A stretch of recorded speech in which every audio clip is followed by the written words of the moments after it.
Assalamualaikum warahmatullahi wabarakatuh. Perkenalkan, nama saya Rohayati, NPM 195 1010483. Saya dari Prodi Ekonomi Syariah kelas G akan menjelaskan pengertian dan bagian-bagian lain dari asuransi syariah, yaitu sebagai tugas UAS mata kuliah Fikih Muamalah. Saya akan mulai dari pengertian asuransi menurut Islam. Jadi yang pertama ada pengertian asuransi dalam bahasa Arab, yaitu at-tamin atau amanah. Itu memiliki arti memberikan perlindungan, ketenangan, rasa aman, dan bebas dari rasa sakit. Yang kedua dalam bahasa Inggris yang biasa disebut dengan insurance, yang memiliki dua makna menurut Eccles dan Sadili. Yang pertama asuransi, yang kedua jaminan. Dalam ensiklopedia hukum Islam disebutkan bahwa asuransi at-tamin adalah transaksi perjanjian antara dua belah pihak, yang satu membayar iuran dan yang lain memberikan jaminan sepenuhnya kepada pembayar iuran. Dan jika terjadi sesuatu yang menimpa pihak pertama sesuai dengan perjanjian yang telah dibuat, sedangkan dalam KUHD pasal 246 dijelaskan asuransi merupakan pertanggungan yang mana terdapat suatu perjanjian antara penanggung dan tertanggung. Ahli fikih kontemporer Wahbah Az-Zuh, yaitu ahli yang mendefinisikan asuransi berdasarkan pembagiannya. Yang pertama ada at-tamin at-ta'awun, yang merupakan asuransi tolong-menolong, adalah kesepakatan sejumlah orang untuk membayar sejumlah uang sebagai ganti rugi ketika salah seorang di antara mereka mendapat kemudaratan. Yang kedua ada at-tamin bi-alqis sabit, atau asuransi dengan pembagian tetap, yang mana akad mewajibkan seseorang membayar sejumlah uang kepada asuransi yang terjadi atas beberapa pemegang saham, yang dengan perjanjian apabila peserta mendapat kecelakaan ia diberi ganti rugi.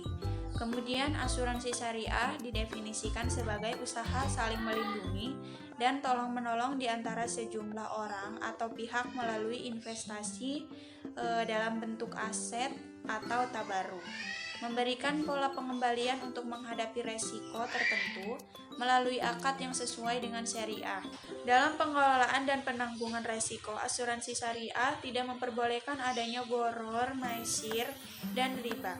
Jadi ketiga larangan ini seperti gharar, maisir, dan riba adalah area yang harus dihindari dalam praktek asuransi syariah dan menjadi pembeda utama antara asuransi syariah dengan asuransi konvensional. Dua dasar hukum asuransi syariah. Yang pertama yaitu hukum positif, maka pelaksanaan usaha asuransi di Indonesia harus sesuai dengan undang-undang, peraturan pemerintah, dan juga keputusan Menteri Keuangan. Yang kedua hukum syariah. Al-Quran sendiri tidak menyebutkan secara tegas ayat yang menjelaskan tentang praktek asuransi seperti yang ada pada saat ini. Walaupun begitu, Al-Quran masih mengakomodir ayat-ayat yang mempunyai muatan nilai-nilai dasar yang ada dalam praktek asuransi, seperti nilai dasar tolong-menolong, kerjasama, atau semangat untuk melakukan proteksi terhadap peristiwa kerugian di masa yang akan datang.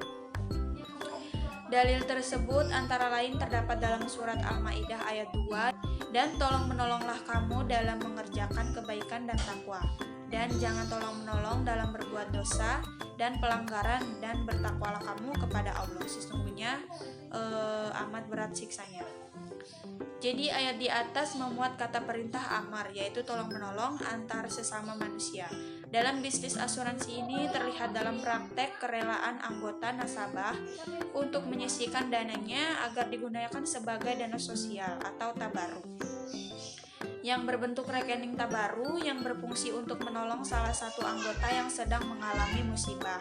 Pada dasarnya, Islam mengakui bahwa kecelakaan, kemalangan, dan kematian merupakan takdir Allah. Namun hal ini tidak dapat ditolak, hanya saja kita sebagai manusia juga diperintahkan untuk membuat perencanaan dalam menghadapi masa depan. Hal-hal dalam rukun dan syarat asuransi, yang pertama yaitu modal, yang kedua pemilik modal dan pengelola, yang ketiga pekerjaan, keempat keuntungan, dan yang kelima sigot atau ijab kabul. Prinsip-prinsip asuransi ada 9 bagian. Yang pertama yaitu tauhid atau unity, yang kedua keadilan atau justice, yang ketiga tolong menolong atau ta'awun, yang keempat kerjasama atau corporation, yang kelima amanah, yang keenam kerelaan atau antara din, yang ketujuh larangan riba, yang kedelapan larangan maisir atau judi, yang kesembilan larangan goror atau ketidakpastian.